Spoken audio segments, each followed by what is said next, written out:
And welcome everybody to another episode of Inside Bodybuilding. This is episode number 9. I am your host, Matt Meinrod. With me, as always, Taylor Normando.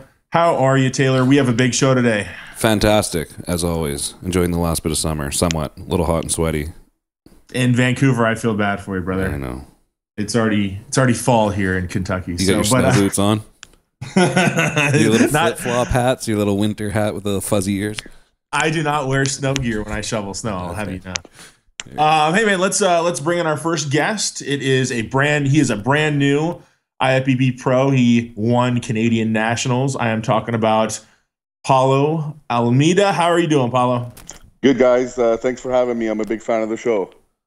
Oh, well, glad. We love it when guys actually know and follow the show, right, Taylor? So I think some people just answer and they say they know what show they're on and they don't even ever find out. they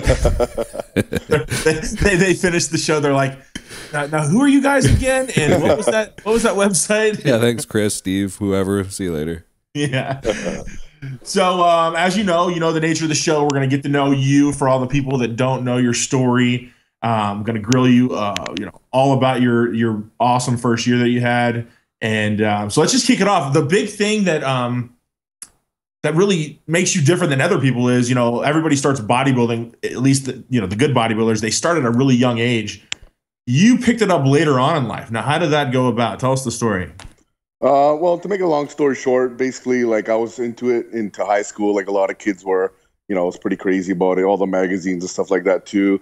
And from anywhere from about the age of like around 14 to just after high school, about 18, 19, I was hardcore into it. But then, like I like to say, basically life happened, and took me on other journeys. And I basically totally stepped away from the gym for a good, like, almost 14, 15 years, just was doing my own thing and this, that.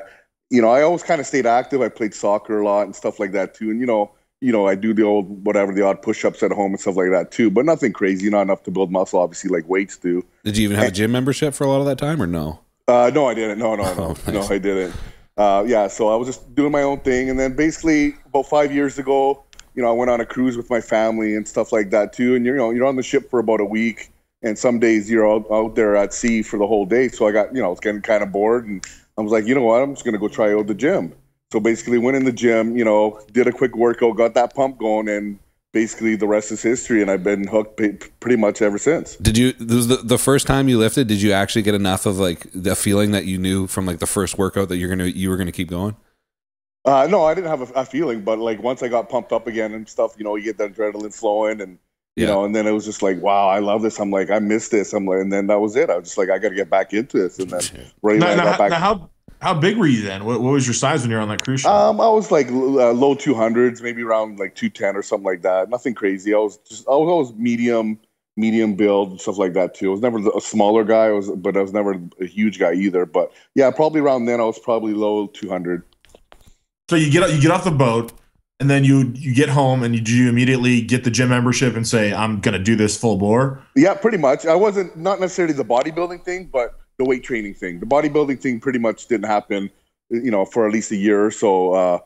But the weight training thing, yeah, definitely. I got back into it, and then I went to watch my first bodybuilding show. It was an amateur show, actually, where I live, and I went there, and and I was with a couple buddies, and they're like, because at that point I'd already been training for maybe about 6 months. I grew pretty fast. And then, my buddies were there. They're like, buddy, you could be out there. You can do this thing too. And then, I got my mind starting racing and thinking. I'm like, you know what? I probably can. And then that's where I started, really start tailoring towards more, try to get into a little bit more bodybuilding and stuff like that too. Because like I said, I grew so fast in that first 6 months of just picking up the weights again. And then, and you can kind of tell right there that, if you're, kind of meant for it or not or whatnot. So what kind of gains are we talking about for all those guys that can't seem to put on 5 pounds? They're going to hate you. Well, probably the first 6 months to a year was probably about like a good 20 pounds or something like that too. Yeah. Which was pretty good. You probably got leaner at the same time though, right? Yeah, exactly. My body, recomped. So, recomposition and stuff like that too. So yeah, and 20 pounds. And it's, obviously when you first jump in there, the gains come really easy. So, 20 pounds is pretty good for the first year. Obviously, it's a lot harder nowadays, but Hey, Paulo, I'm just curious. I know I'm not going to ask you to go into what details sort of your 20s, but what kind of like jobs were you doing? What did your life look like that you were so away from bodybuilding? Like, what were you doing kind of just for work and on a day-to-day basis? I worked with my dad for a couple of years in construction, so that was a little bit labor work too. So that's another reason I kind of stepped away from the gym too, because you'd come home from the gym, you're so bagged from doing labor work all day, and I just I was just like, enough's enough. And then but basically did that, and then did a bunch of odd jobs here and there, a lot of contracting work and stuff like that too, a little bit of labor type work and stuff like that too. Just a whole bunch of stuff. Don't you Canadian guys do a lot of like fishing off the shore? Some do, but not me. No, I've never been into the fishing. I just figured everybody was like deadliest catch up there. There is crab and salmon. There's a lot of people are always shooting shit and catching fish up here. Yeah, a lot of hunting and stuff like that going on. But no, I never got into that myself. No, me neither. That's awesome.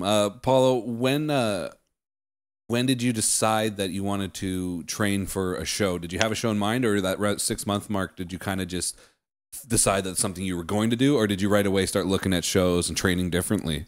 Well, that was the first show I went to was an amateur show, and you had to do that one in order to qualify. Was it the Sandra Wickham? Yeah, exactly. It was the Sandra Wickham, so you had to do that one. Back nowadays, there's so many of those shows, but back then, that was probably one of the main amateur shows you had to kind of do. Yeah. So after seeing that, I was like, okay, I want to do this next year, and then boom, then I started start focusing on that, and then I came back the following year and did that for my first show.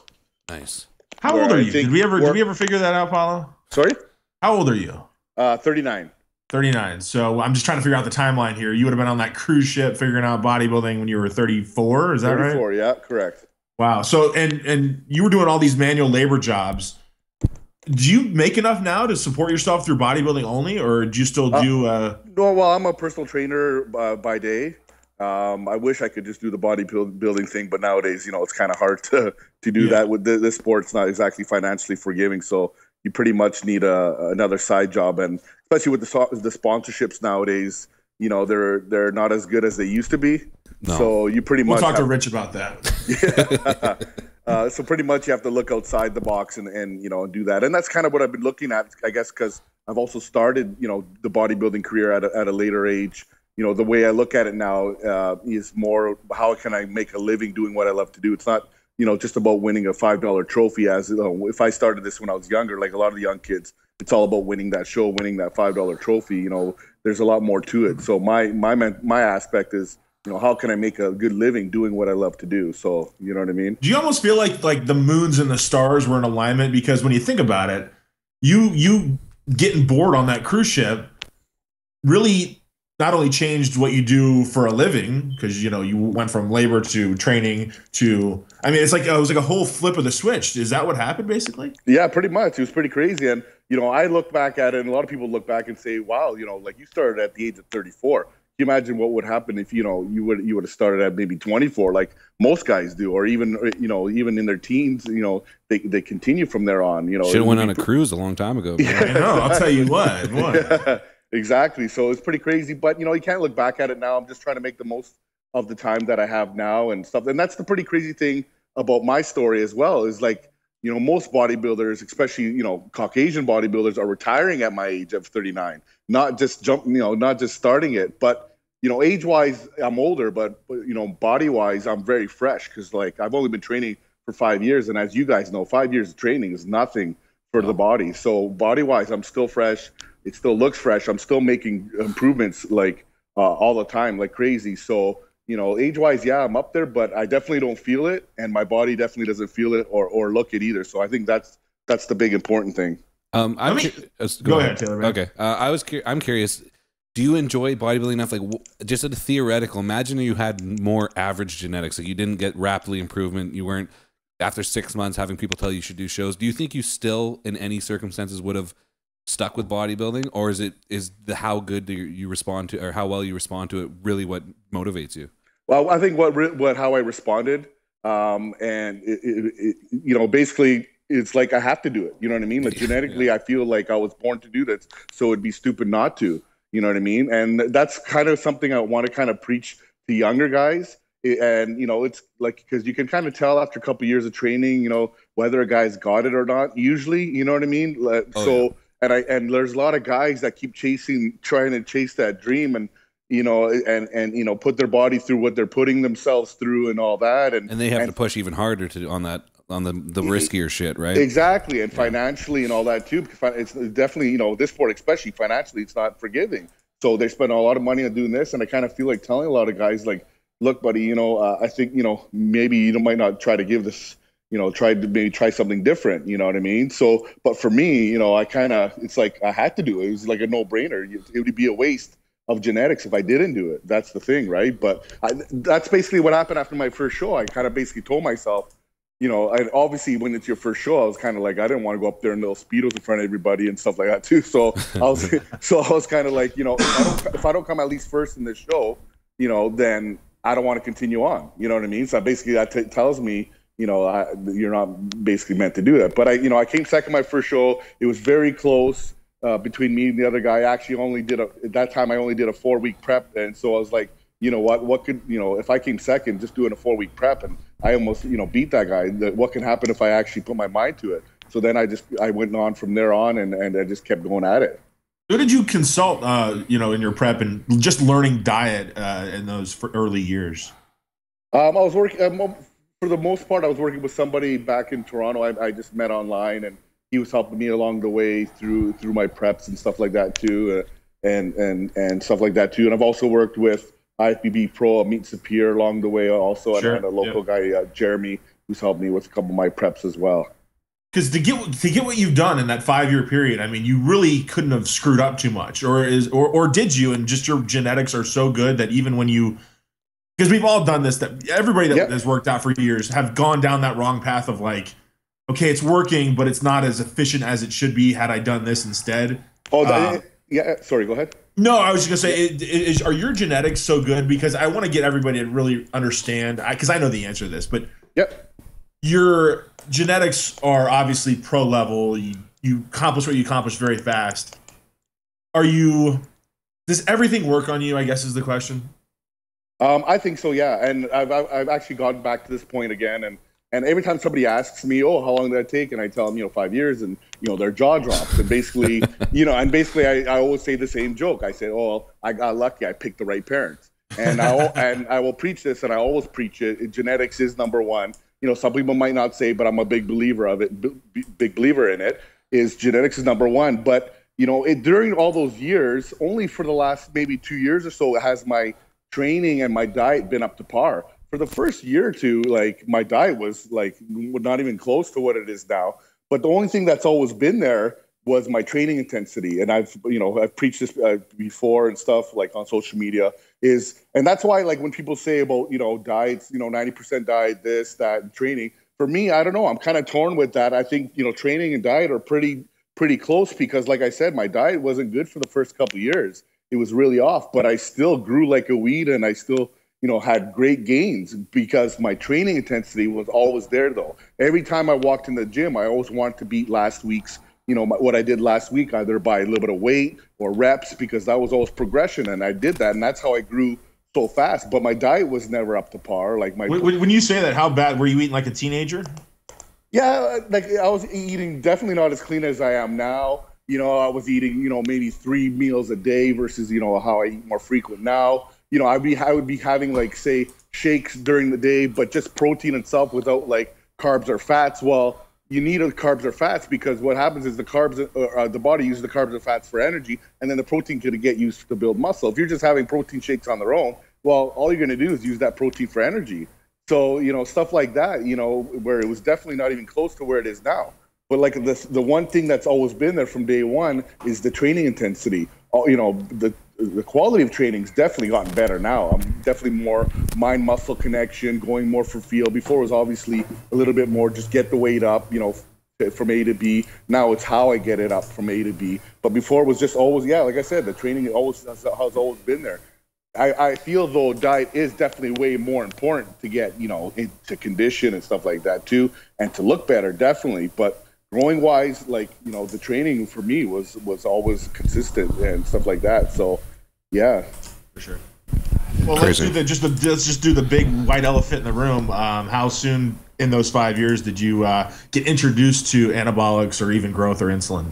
I waited probably about just a year or so, and normally I wouldn't recommend that to most people. But like being a little older and more mature, I obviously knew what I was doing. What happened was I basically waited till I got to a point where my progression was slowing down a little bit. I'm sure I still could have progressed without jumping into those into that stuff.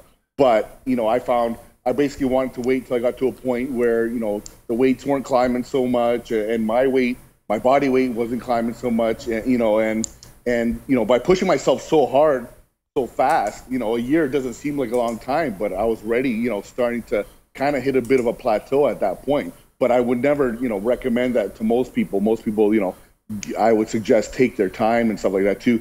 I started at the age of 34, which is a lot older, so a lot of my own testosterone levels and stuff like that are lower. So, it would be more helpful for me to supplement with stuff like that to help my training. When you're younger, your levels are higher. You don't need that kind of stuff for a while. So, I would never recommend that. But for me, I was older. I was more mature. I wasn't stupid. I knew what I was getting into. So basically, I just wanted to wait till I got to a bit of a plateau and then introduce that kind of stuff.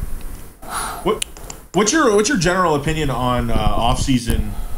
On the same subject, off-season versus contest prep. Are you a grow into a show guy, or are you kind of a cruise and blast approach? What do you take? No, for myself, I don't grow into shows. I actually, and I don't know how guys do it, to be honest. It's good, but for me, it's just I gain size in the off-season, and then I just got to get cut down, and then I just cut down for the shows. So for me, it's always been that kind of a case. I like to put on size in the off-season, and then just chisel away the fat for the competition. Sure. I can't help but I don't know if you see this too, Taylor. The comparison between him and between Paulo and Big Ramy. Yeah, for sure. Especially timeline and career wise. Yeah. A lot of guys try to compare me to him, even though he's like a crazy super freak. But a lot of people try to compare me, I guess, to that, and I guess he would be close to compare with, even though he is quite the freak himself. Did you get the same criticism? Because the only thing everybody knocks Big Ramy for is he doesn't have the muscle maturity yet. Is that the same reason? Because I hate to say your 2015 was a failure, because it wasn't. You won the overall, but when you got into the pro stage, you went against pro competition and you saw it's a lot harder. Was some of the feedback was that you just need more time in the gym, like they give Ramy? Definitely, and that's mostly not even just feedback alone. That's something I've seen myself. And even comparing the pictures, like size-wise, I definitely held my own on pretty much all the shows. It's just a matter of muscle maturity and a little bit more conditioning is what I noticed was the difference between me and the other guys. And I'm trying to work with the muscle maturity. I think that might be just a time thing. I do, like, when I do my training now, I do a lot of squeezing, and it's not just like pump, pump, pump. I try to do a lot of squeezing, which I'm trying to see if that can really harden up the muscle, instead of just pumping, and just getting, blood in there. So we'll see. I think it's helping a little. Well, I think it's helping definitely. But I think another thing could be just a little bit more conditioning. I just maybe need to get down a little bit more and hold that body weight for a little bit longer. And I don't know if you know, but now I just recently teamed up with Matt Porter, and he's known for his conditioning. So I'm definitely so excited for 2016, because, like I said, that was the main thing I found that I was lacking and stuff like that too, out of those shows. Is Matt going to be helping you all off season as well? Yeah, he's going to be helping me in the off season too. Last year I kind of did my own thing in the off season. Honestly, off season is really not rocket science, to be honest to you. Yeah. Like, I did pretty good on my own last year. I got up to a good weight of 295 and pretty lean. I found myself. Honestly, off season, eating a lot of food, train hard. It's not, and stay in decent shape. It's not rocket science. It's the prep time, getting ready for the show. That's where I find the coaches are definitely more valuable. But I decided to hire him for the off-season. It might help with your prep as well if he gets to learn your body throughout the off season, right? Exactly, and that's why I decided to hire him for this off season as well. So cool. It's good to get a good start, right? Yeah. Hey, how hard is it for you to diet, just in general, for your prep? Is it easy? Because everything comes easy for you. That's what we came to that conclusion. But do you find yourself craving certain foods, or just not wanting to diet, or what's your process? Well, the funny thing is, and it's kind of weird, is actually this last prep I did, You know, and I hate to say it, and I'm not proud of it or nothing, but I didn't suffer once at all. And I don't know if that's because I was so psyched up about, you know, because they put a lot of pressure on me. I was the front runner to win the nationals. So maybe it had to do with that. And, you know, that kind of blocked out a lot of it, but I didn't suffer once this whole prep, and it was amazing. And I kind of was always second guessing myself. I'm like, am I lean enough? Am I this? Because I'm not suffering at all. I don't know what it was. But whatever I did, you know, I kind of want to do it again. But I have done preps where I've definitely suffered and stuff like that too. But yeah, I definitely do think I find it's a little bit harder for me to definitely get dialed in. Just like vice versa, it's easier for me to grow. But because I'm an endomorph, but I'd rather have it that way any days. You know what I mean? I'd rather have to suffer a little bit more to get peeled than to grow, because a lot of guys actually have that problem of growing. You know what I mean? So right. I definitely, if there's any problem I would rather have, it's definitely, you know, getting peeled, because like I said, size is usually a hard thing for guys to do. Well, I was telling this to somebody the other day, because, you know, you're big on social media and whatnot, and one of the things I think that separates a pro from an amateur and is on their social media, you'll just see, like, say you or Ron Partlow or somebody that's a pro or a very, very seasoned vet. All of a sudden, you know, they're in prep, and then you see a before picture a week out, and they're ready to go, and you didn't hear about their quote unquote their struggle or their journey or how hard it was. But and that's kind of the pro mentality. You guys just show up and get it done. But amateurs, you think every day was the hardest day of their life. Have you noticed that too?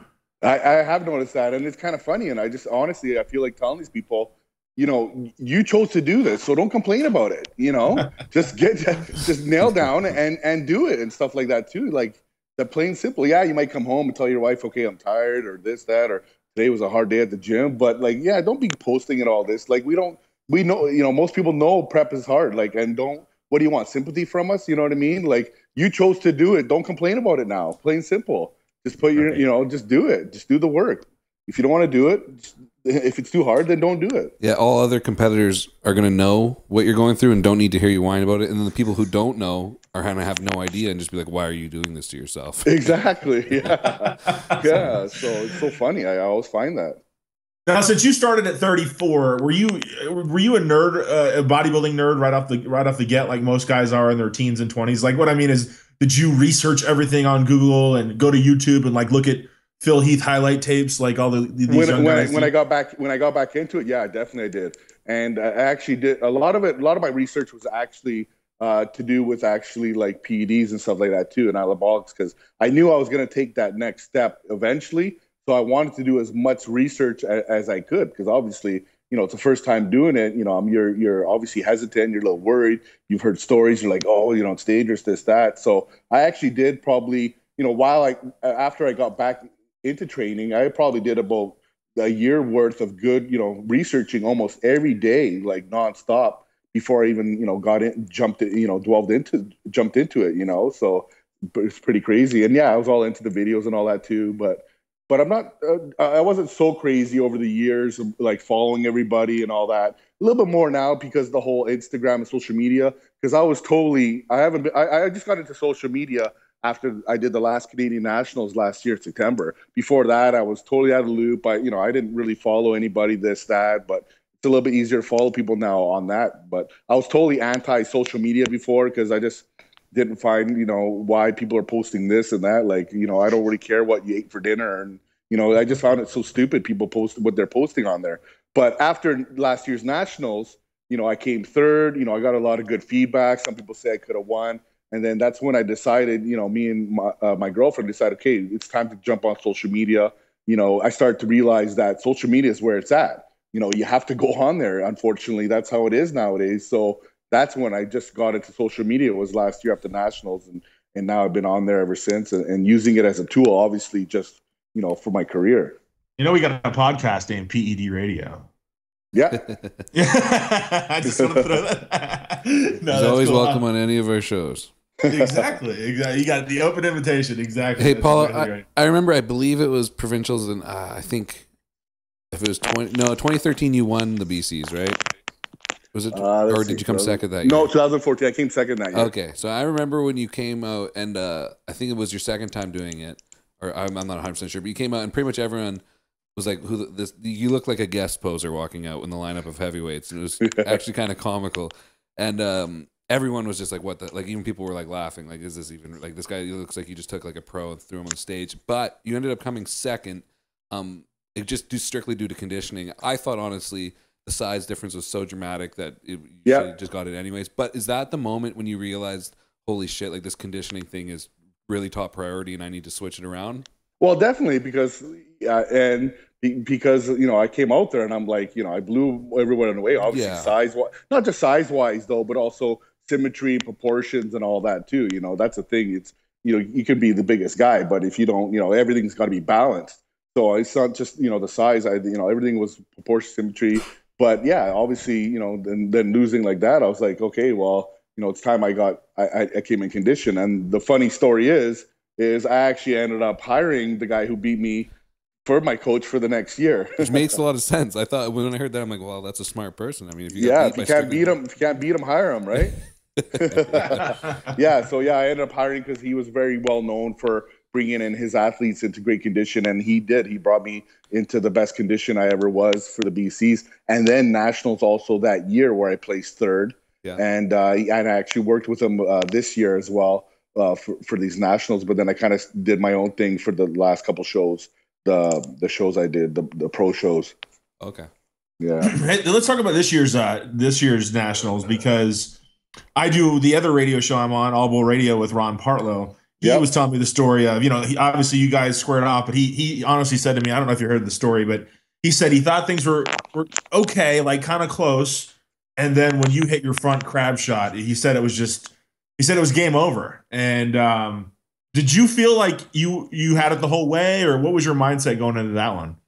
Well, I was definitely confident because I knew I was bringing the best package to date, and I had everything there, so everything was there. Even leading up to it, the day of, my carb loading, and I dried out perfectly, and I nailed it. So to me, my mind was, I did what I could, and whatever happens. But you never know what's going to happen in this sport, as you guys know. You know what I mean? You can think you're going to have it, but then you don't. So, I was just going to the show honestly, and like I have been in the last couple of shows. I just, I'm going there for fun, and that's one thing I try to tell a lot of these, amateurs coming up too. It's just like, and when they ask me for advice, I just tell them honestly, have fun, man. Don't put a lot of pressure on yourself, because the thing is, if you don't get the result you get, then it's even more crushing. If you put too high expectations, and I knew I gave it what I did, and that's all that you can ask, honestly. And that's what I always preach to guys: as long as you gave it 100%, you did what you could, then there's nothing else that can happen. It's out of your hands. So I knew I brought my best package. I knew it was going to be hard to beat, but I never said once, like on social media or anything like that, or to anybody, that I was going to win it. I wanted to, obviously, but I never said once I was. Because obviously, if you don't, then it looks stupid and stuff like that too, and you don't want to jinx yourself. But I was definitely confident with the package I was bringing, that's for sure. So, where do you sit on all this? Because all the drama online has been, should the judges favor the classic physique? And obviously, we have that new division now that they just announced. But I'm talking about guys like Cedric Mcmillan versus the Branch Warren, who we just saw go 1-2 the other day in Atlantic City. Where do you stand on that? Do you like the gnarlier, ripped kind of that blocky look like Branch has, or no? Did you prefer I'm not a Branch fan at all, to be honest. I don't like. Fuck Branch. Yeah. No. I don't think Branch likes he's Matt great. already. He's great. I respect what he's done. As far as genetic wise, he's done the most he can with it. But I'm not a fan of his physique, and I'm not a fan of the way he trains. Also, that's for sure. But I'm definitely not a fan of that physique. I would rather have a Cedric physique any day. I definitely like that type of physique, but I still like the freakier guys. You don't like Texas either, do you? Sorry, you don't like Texas either, do you? No, Texas is all right, I guess. But yeah, I still like the freaks, because I consider myself a freak too. But you still have to be a little aesthetic and have a little bit of a smaller waist. Obviously, you don't want I'm not a big fan of that. That's for sure. The big gut sticking out.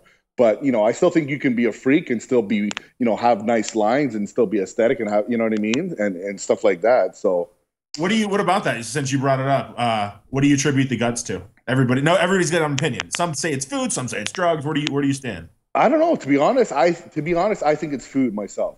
I think that's what it is. Like last year, again, I was able to get up to 295. I had a small waist compared for that size and no gut. And a big thing that I did do last year was I kept my meals very small, just more frequent. And a little trick I like to do too is I don't like to drink a lot of fluids when I eat, because when you do that, it makes everything expand itself. So I love those little tricks. So I was able to get up to that. I think a lot of these guys are just gorging on food too much, and especially before the show, I guess they're just trying to fill out so much, so they're just eating so much food or something like that. I don't. That's what I think it is to do. I don't think it's to do with the insulin and GH, to be honest. I know if I eat a big cheat meal, like I wake up and my stomach's relatively flat. And then if I eat a huge like pig, like I'm talking like I stuff myself, I get like a huge pregnant gut, like to the point where it's embarrassing and it looks like that. So I honestly agree with you. I think the long-term stuff, I think the drugs probably do play a bit of factor, but I think most of it, like you said, is just really badly timed meals.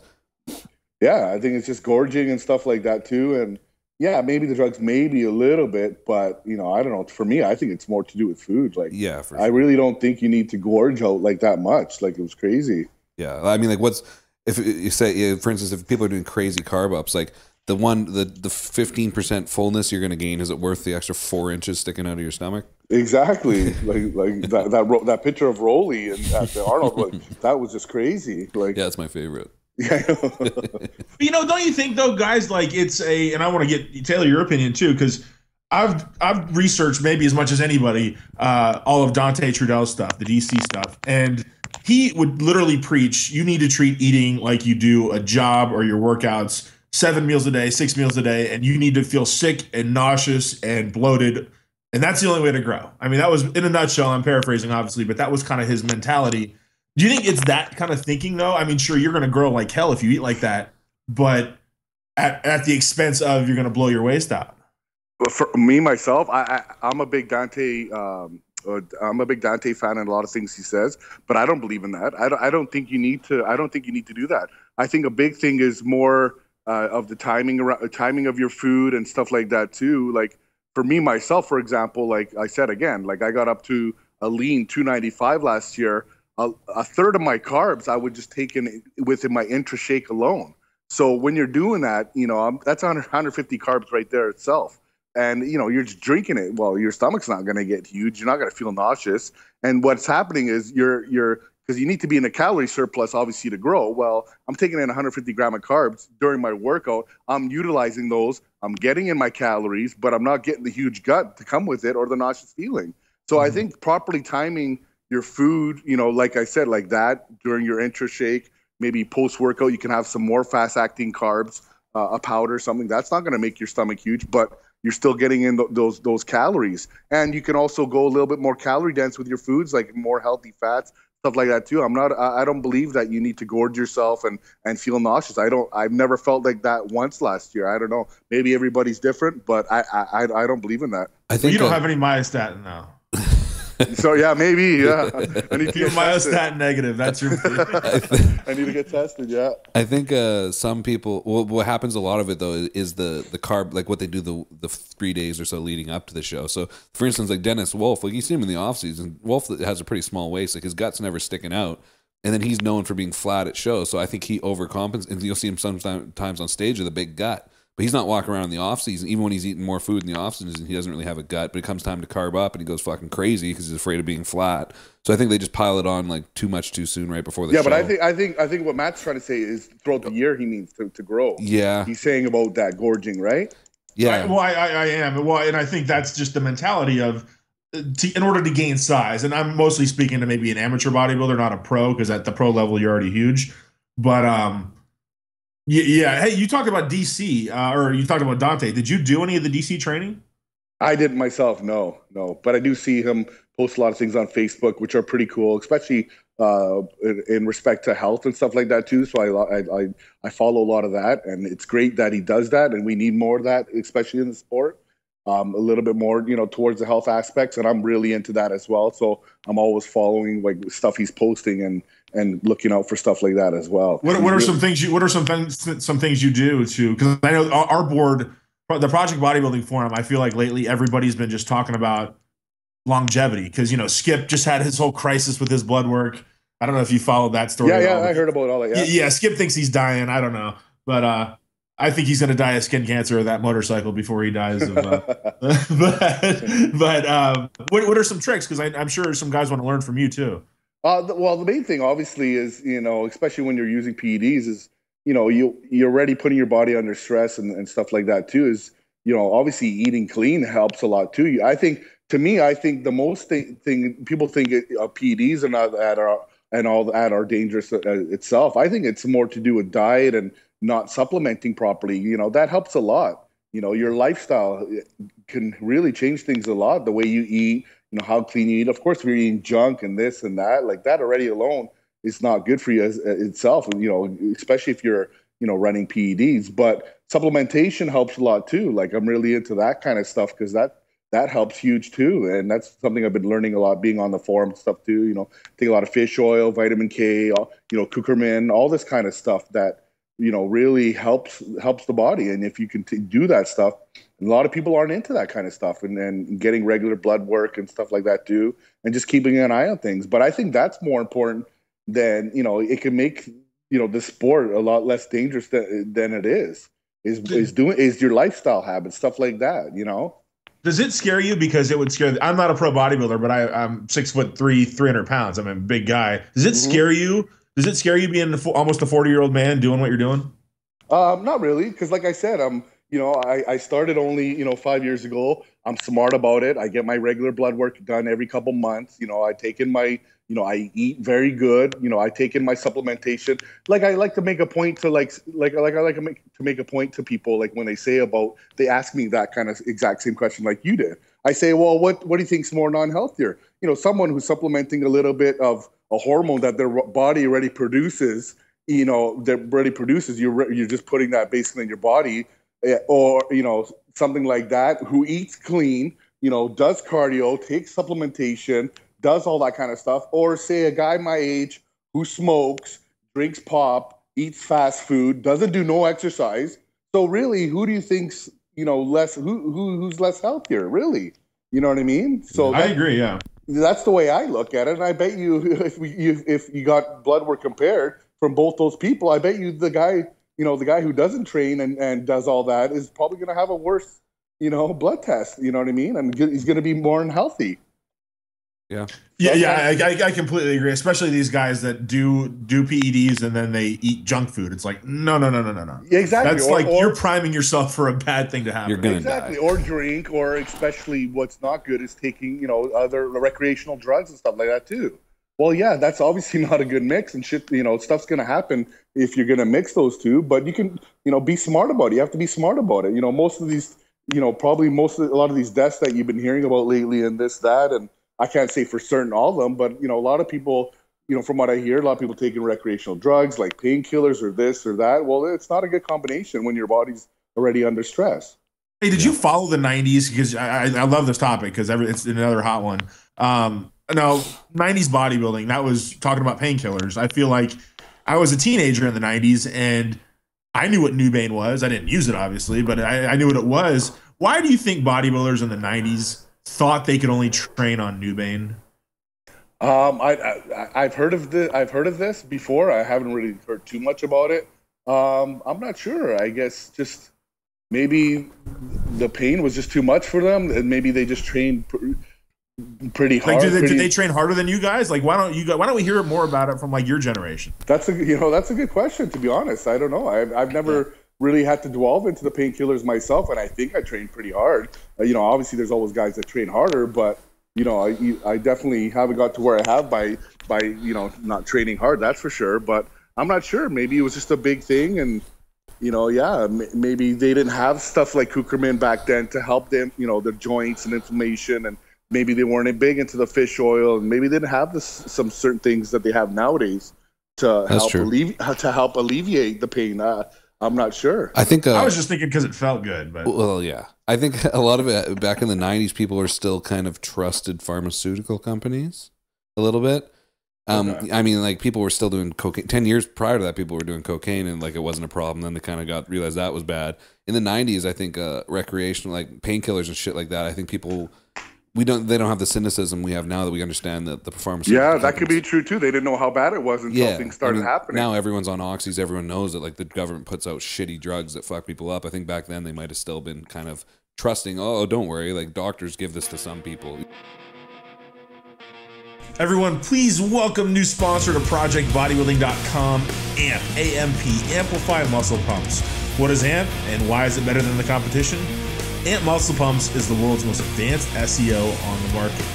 AMP researchers have worked to eliminate many common problems in leading SEOs, such as pain, thickness of product, and the use of lidocaine.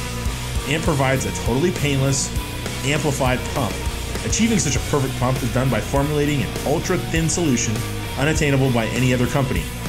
AMP can be used to improve lagging body parts, create symmetrical proportions, promote permanent muscle growth, and lubricate joints. AMP is 100% safe and sterile. No lidocaine, no MCT oil. Are you amped up yet?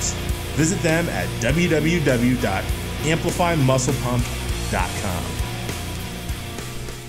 Hey guys, it's Matt Meinrod from All Bull Radio on Projectbodybuilding.com. I want to encourage you guys to check out a huge supporter of Projectbodybuilding.com. I'm talking about Mutant. Visit their website at IamMutant.com. It's IamMutant.com. If you like Ron Partlow, if you like Canada, if you like poutine, if you like t-shirts and supplements and badass videos, check out IamMutant.com. Do it today. They support Project Bodybuilding. They make podcasts available to all of you and make the site tick. It's IamMutant.com. Support them. You're supporting us. IamMutant.com. Blackstone Labs is bodybuilding's leading source for hardcore legal supplements and the makers of Angel Dust, Ostapure, Cobra 6 Extreme, Apex Male, and over a dozen other products with cutting-edge ingredients that outlast and outshine the competition every time. Formerly the maker of the industry standard in pro hormones, Blackstone Labs has not fallen. In fact, after the dust has settled on gray area supplementation, Blackstone shines brighter and stronger than ever before. Visit blackstonelabs.com or click on the banners throughout Project Bodybuilding and experience bodybuilding science at its finest. That's blackstonelabs.com, the hardcore holy grail of bodybuilding supplements. I think you hit the nail on the head, because it's like, oh, if you go get heroin on the side of the street corner, that's bad. But if your doctor gives you a bottle of pills, that's good. And now we're cynical enough to realize that it's not the case, that the doctors sometimes give out the worst stuff of all. But I think back then there was a general trust still. Yeah, and is the Nubian still around anyways, or? I don't think so. I've never seen it or heard of it. I'm sure if you want it, you can get it. And what happens too is, one guy probably starts taking, he's like, oh buddy, you gotta try this. Yeah. I feel nothing at all, no pains. Boom, and then they love that. Of course, training with I can no train pain, for 6 and hours. I can, push whatever, squat 6 plates and not feel anything. Give it to me, you know what I mean? Back then it does actually sound pretty tempting when you put it. back then was probably more, they weren't maybe as health conscious as they are nowadays. I'm not sure. Maybe just like whatever it took. I don't know. Yeah. It's hard to say. And you say that because the guys that are, quote unquote dropping dead, I just feel like this, because Taylor and I talked to so many guys, yourself included, and the general consensus is that people do care about their health. And I really don't think it was that on the hot topic, 15, 20 years ago. Oh, definitely not. No way. Yeah, exactly. So I don't think we're going to see the trend continue. It's just me guessing, but I just don't think we're going to. The reason I would argue that we will is because now, as much as people our age get it, I talk to 18-year-olds that are starting on 2.5 grams of testosterone as their cycle, who don't even take vitamin C or D or any. Yeah, that's true vitamin. too. So you hear about a lot of these kids, taking like X amount of tren and this, that, and like the worst things for you and stuff too. That's true. Yeah, I literally talk to people who, when I first got it started, it was like, oh, you take a milliliter or two a week and call it a day. Like now kids are literally like, they talk in grams from the time they're like 17, 18, and none of them, they can't afford to eat clean because they're eating whatever their mom has. Yeah. And so I personally think it's probably going to get worse, because as much as our age sort of group and, people who are adults now are more health conscious, I think the young kid, they're doing crazy stuff. That's true, actually. Yeah. I think like more our age group and, stuff like that. We're getting, obviously, opening our eyes a little bit more to it. But yeah, you're right. Young kids, they're going to do whatever comes. They're doing recreational drugs. They're going to do this. Yeah. They're not going to listen to nobody. They're going to do whatever they want anyways. It's true. Yep. You want to get back into social media because since you said you didn't like it or didn't want to do it until about a year ago, didn't really find the point. Your boss, Rich Piana, yep, he's Mr. Social Media. So it's just kind of funny that you guys had a meeting of the minds, and now you're one of his athletes. Tell us how he discovered you, because I do not know that story. Well, actually, it's funny because actually social media is what brought me to him. I'm pretty sure you know who he is, Edward Connors. Yeah, sure. Down in California. Yeah, he used to own the Original Gold. So, anyways, I just got back. I just jumped onto Facebook. Literally, maybe a week or two in, all of a sudden, I'm getting messages from Edward, and all of a sudden, and at this point, I was kind of a little bit worried because I was getting a lot of messages, from guys, whatever, they see my picture up there, and they're saying I'm hot, this, that. So all of a sudden, you're getting gay for pay offers. Yeah, right. So I'm like, oh my god, I'm like, and then all of a sudden, he, all of a sudden, Edward, messages me. And he's, started messaging me, and he's like, oh, I'm a big fan. Finally, you're on Facebook. I found you. Then he's starting to send pictures of myself. Oh, look at you here at the BCs. You look great. So here I am. I'm all of a sudden getting worried. Now I'm like, oh, no, another one of these guys. But then all of a sudden, I started asking around about him, this, that. Everybody had had everything great to say about him. And basically, we just built a bit of a relationship. And now basically I look at him as like kind of my mentor. And he actually hooked me up with Rich. He sent me down to the LA Fit Expo. He sent some pictures to Rich. Rich is like, yeah, that guy's a freak. Send him down. And so then, Edward hooked it up. He sent me down to LA. And then I met Rich. We did a little bit of filming. And then I just basically worked the expo that weekend for him. I would just put on a shirt and stuff. And I guess he liked the reaction I was getting from all the fans and how I was handling the fans. And then that's it. And then when I came back home, he called me and we talked about it, and then he signed me, and then we basically the rest is history. And it's been great ever since being with him. And yeah, you're right. He's like the social media king. So he's been great for me for that aspect. My social media has climbed, and that's what it. And in this sport, unfortunately, that's what it is now. It's all to do with social media, and it's it's kind of sad in a way because it should be based more on what you're doing, and shows and this that. But it's basically more how big's your following and this and that. So it's all social media now. So, being the case that it is, I'm glad that I hooked up with probably the best guy in social media there is. I've been asking this question for months, maybe years at this point. And nobody seems to know. What the hell is 5%? 5%? Yeah, like what is that? What is that? I don't even know what that means. There's a guy at my gym that's got a tattoo on his leg that says 5%. You guys are the 5%ers, but what exactly? You're the guy to ask. Basically 5% means 5% of the world or the population does whatever it takes to accomplish their goals. So if you're a person that does whatever it takes to accomplish your goals, whether that be training or some kind of hobby you have or whatever, even family, then you're basically a 5%er. All right, that's basically what it means. Makes sense. Taylor, Did you know that? I did. You didn't, and you didn't tell me this whole time. I know everything. He's been holding out on you. I know. Well, I asked the same question the other day. I said, who actually follows Dana Lynn Bailey? Like, who are those people? And the answer I always get is, well, they're not even really gym people. They don't even work out. And I'm like, well, I feel like Rich's crew's kind of in that same category, and Kai Green's crew's kind of in that category. Yeah, it's like there's like certain groups that like they transcend bodybuilding, and I know you guys do too. Yeah, and that's the thing about Rich too. Like all his sayings and what he incorporates, it's for everyday people as well. It's not just for bodybuilding. It's not just for training. It's for everyday people. You know what I mean? And him himself, he's not even a pro, but he's bigger than a lot of pros because a lot of people like him and respect him. Either love him or hate him. Obviously more people love him, but he has a huge following because a lot of everyday people can relate to him. You know what I mean? So that's the thing. It's not just about bodybuilding. It's about just life in general. The irony of that, how many people can relate to Rich? He's got 30-inch arms, tattoos. No, but like tattoos. A lot of people have tattoos nowadays and all that kind of stuff. Yeah. So, he's not just like the white-collar bodybuilder, I eat chicken and rice or whatever. You know what I mean? So stuff like that, right? So is Rich the same on camera as off? Is he the same guy? Like he is. He is. He's actually super cool guy, super funny, and yeah, and he's been great. He's been very supportive of me and my career and stuff like that too, leading up to the competition and all that. So, but yeah, he's great. And like I said, a lot of people don't like him for what he is, but he's done great. And he's a great guy. And like I said, love him or hate him, obviously more people love him, but he's doing what he's doing. So, and yeah, he's actually getting married. I don't know if you guys heard, but he's actually getting married to his girlfriend next Thursday, before the Olympia starts. He's polarizing. Whether you love him or you hate him, you can't not watch. Exactly. He's doing something right. So yeah. People are watching. Yeah, absolutely. Yeah, exactly. And that's what really matters. But no, he's off the camera. He's honestly super nice guy, and yeah, he's super cool. Always wanted to help you out and stuff like that. So what is the sponsorship of Rich's brand, the 5%? What does that entail for you? Are you traveling a lot? Is it just videos, social media? Like what is the responsibility? No, he's no. Like I basically got to go. I go to the expos. I'm one of the. He wants me to actually be one of their top guys, and he actually kind of wants to step away from the limelight eventually.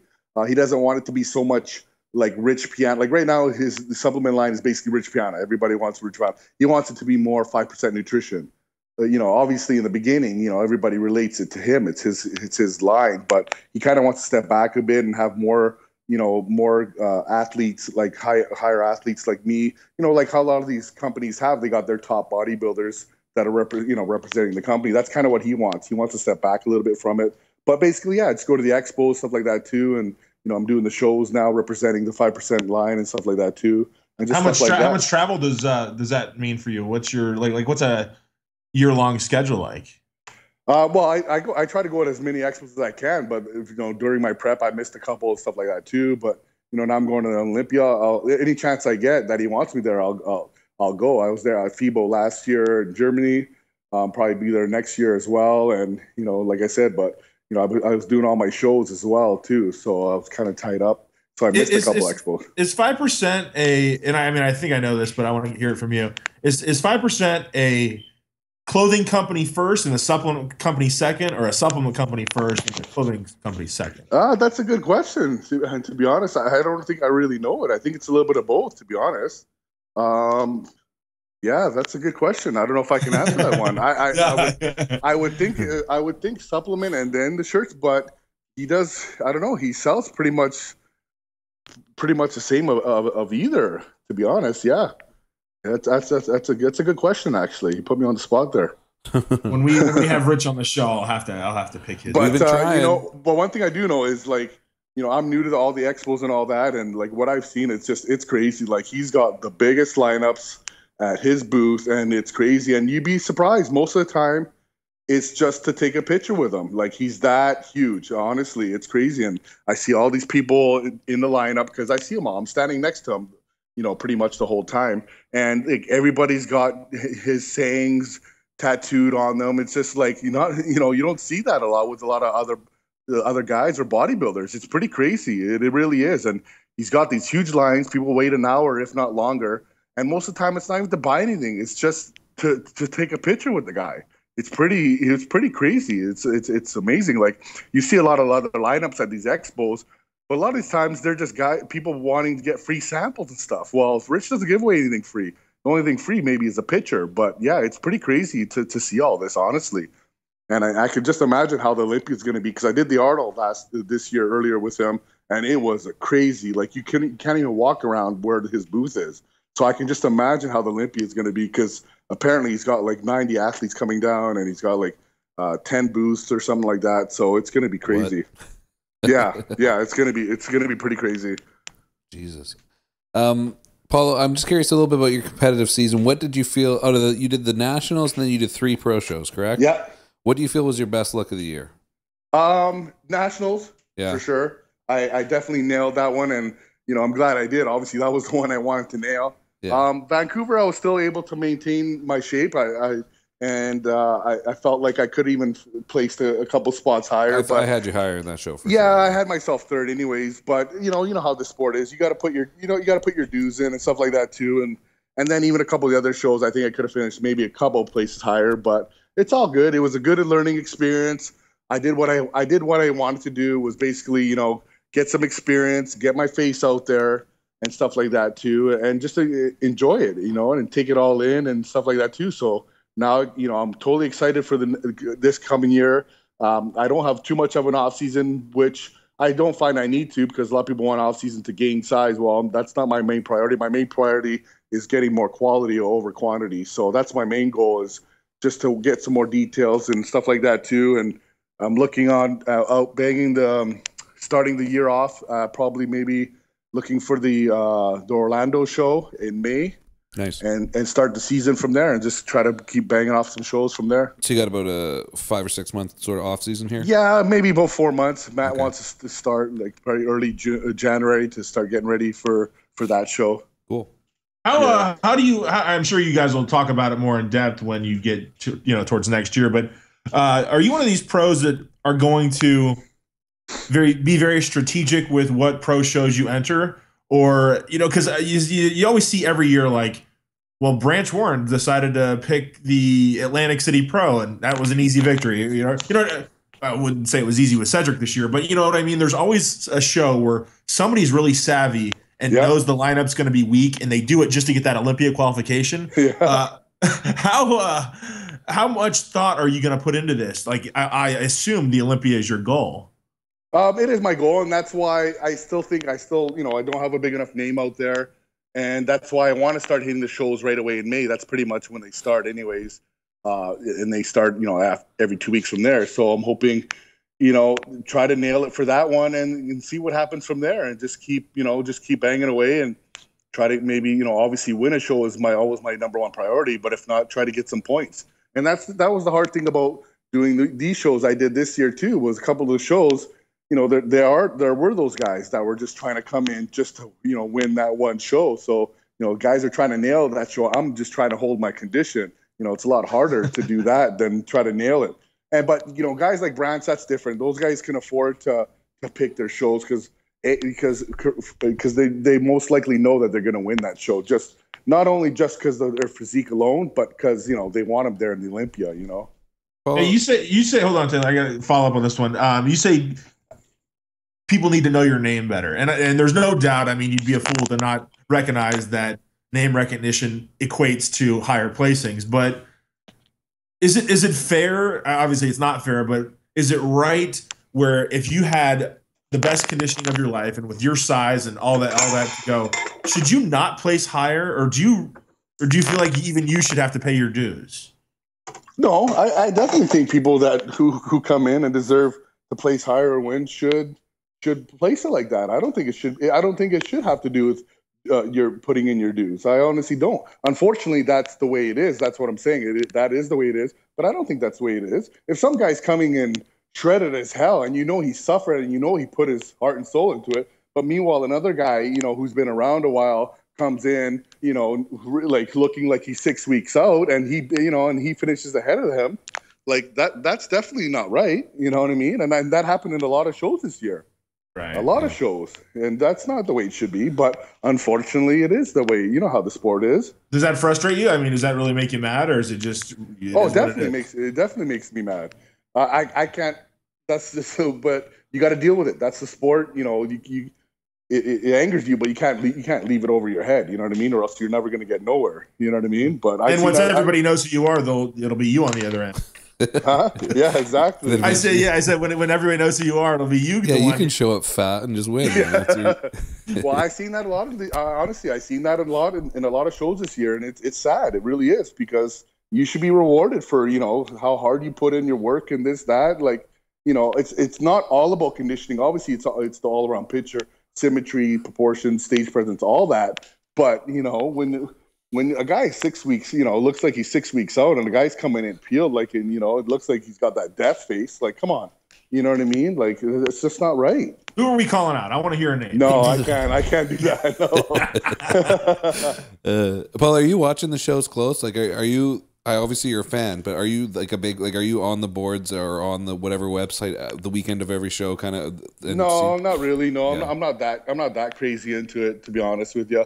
I am on a couple forums and stuff like that too, but no, I'm not that diehard into it. If I'm in the show, that's a different story. But yeah, but other than that, no, not really, to be honest. You kind of just check up on Sunday or Monday, see what happened. Yeah, it'll get posted. It gets posted on the forums anyways that I'm on, so Yeah. I'll just see it there. But no, I'm not gonna go in there and look and go crazy. No. Gotcha. Yeah. I know you pretty much feel your size is where it needs, and you're mostly focused on condition. Obviously, size is going to keep coming because growing is what you do. If you had to pick one body part or like a few weak points that you feel you could bring up, what would they be? Well, probably my back. I want to definitely get it a little bit thicker, especially when I hit my rear lat spread. It seems like it kind of disappears a lot. That's one of my weaker points. Yeah. Calves, obviously, but I don't go too crazy about those because, obviously, if there's one weak body part you don't mind having, it's those. But honestly, yeah, other than that, that's pretty much it. Obviously, I want to be better all around everywhere. But from what I've noticed, from people commenting and picture-wise, it's probably my back. And I've been trying to work hard, trying to bring it up and stuff like that too. And I believe I still am. And like I said, after 5 years, I still find I can have lots of improvement anyway. So. Yeah, but definitely, just more back thickness and detail and stuff like that too. But it could also be, maybe needing to get a little bit more conditioned as well to help bring out that too. So we'll see. Cuts. Yeah, exactly. Cool. Hey man, this show's going to air before after the Olympia, so it'll be a little bit of old news. But have you been following this Kai Green not doing the Olympia thing? Yeah, that's pretty crazy. I don't know what's going on, to be honest. Is he really not doing it or what? I'm pretty as sure of right he's not now, doing it. right? As of right now, it doesn't look good. Wow, that's crazy. So with that in mind, and let's just pretend Phil's going to win because it would take a miracle for him not to win it. Yep. Who do you have 2, 3, 4? I don't know. I wish I had seen some pictures of Rami, but he's been hiding out too. I think probably Roden. I got Roden second. I got Roden second, and probably Wolf third, and then Dexter fourth. Yeah, and then maybe Rami fifth, sixth, or something. I don't know. Rami's either gonna come. He's gonna come in and win it, or come in eighth again. Yeah, he's either gonna come win it or come second or something, or he's gonna come sixth or and on. That's pretty much how I think about it. But no one's been seeing pictures of him lately, so. I'm a big fan of Rami. I know people are kind of getting sick of it. I hope he just nails it because when I look at him, that's a Mr. Olympia looking kind of body. Yeah, it's pretty crazy. The only thing about Rami is I think his legs are getting a little bit out of proportion now. I agree. He could lose. They're getting a little bit too big for his upper body, and he's starting to get that, starting not to look right. You know what I mean? Looks kind of like chicken drumsticks. That's nonsense. You guys are both big wrong. Turkey leg, kind of like a cartoon turkey. They're leg. crazy, and it's starting to dwarf his upper body a little bit. So I don't know. We'll see. But yeah, Phil, you got it right about Phil. Phil's definitely going to be hard to beat. To beat the champion, you got to knock him out, right? But I don't think anybody can do that. But so you don't even think if a Roden came in, because we're hearing the reports, we hear him every year though, that he's 10, 15 pounds bigger than the last year. If he is, let's just pretend he is, and let's pretend he put all that weight in the right places. His back? Yeah, his back, exactly. Yeah, no, he's missing too many parts. He's a great bodybuilder, but I still think he's missing too much. If Phil comes in 100%, he's untouchable. Except what if Phil's off again and Roden is better? Is that enough? Or is it still too much? I still don't think it's enough, to be honest with you. Roden would have to be a lot better. I think he's still lacking, a lot more in his upper body and his back. I tend to agree. I think he's got a great shape. But I still think he's going to slip in second. And, Wolf will probably be third. Dexter will be fourth and stuff like that too. But I really hope they don't, no offense to Branch, I really hope they don't throw him in there just because he's Branch. No offense to the guy, but it's hard to judge a guy when he can't hit certain poses. He's missing half a lat or something like that. It just doesn't look weird. I don't care how conditioned he looks. There's more to it. It just doesn't look right. No offense.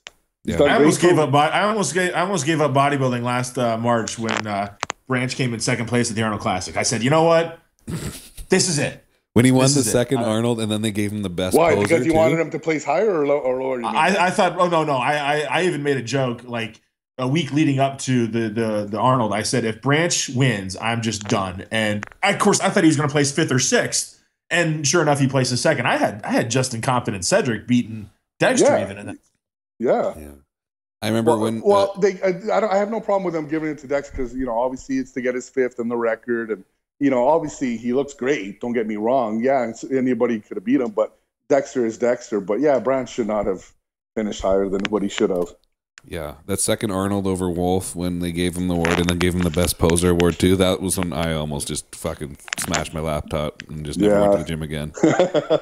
I know, it's pretty sad, and I've seen some crazy stuff too, man. But hey, that's a sport, like we do it because we love to do it, and you just gotta, I don't know, you gotta suck it up and just go with it, I guess. I don't know. Yeah. Hey, where can all your fans find you in Vegas? Where does Rich have you? Where does Rich have you? We're at booth 749. Okay, 749, and it won't matter because this show will come out after that. But oh yeah, there you go. What a host! Yeah, what a host. Well, very cool. We appreciate you coming on the show.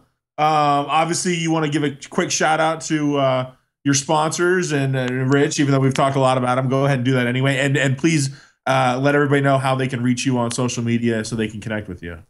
Yeah, so big shout out to Rich at 5% Nutrition for my sponsor. People can reach me at my Instagram, Paulo/thefreak/Almeida, and the same with my Facebook fan page. That's the main ones I have. And soon to be YouTube channel that I'm going to be working on soon too. Very cool. You have a full-time open invitation to come on any podcast and the forum on Project Bodybuilding, so we want to see you again. Sounds good. I appreciate it, guys, and thanks for having me. Thanks, buddy. We thank you a lot. Thanks a lot. Awesome. Thanks, guys.